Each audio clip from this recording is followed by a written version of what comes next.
very well choose to do the LinkedIn cover image. Let's quickly check it out. LinkedIn cover.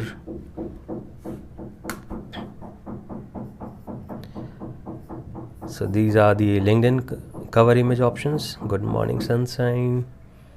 Let's check it out. Okay, so this is your LinkedIn cover image with the LinkedIn dimensions that is needed. What I'll do here is I'll change this. We created something over here, right? What did we create? Did we delete it? Okay, so uploads.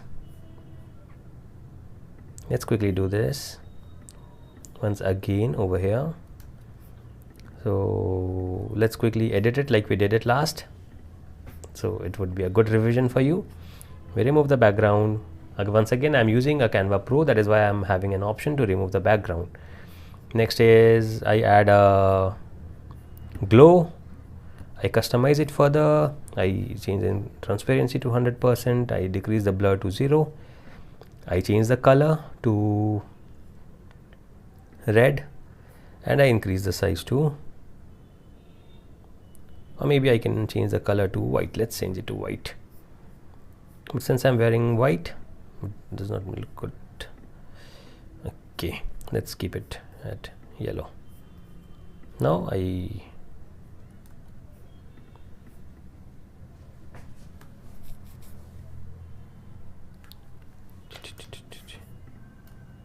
okay. So somehow it didn't work. Let's do it again. Background remover, shadow, glow, editing the glow, increasing the size, removing the blur and adding a color. Here is my, if I want this, or maybe we can add something else, and I just publish it to LinkedIn, or I download it and upload it to LinkedIn if my account is not connected. Now this is done.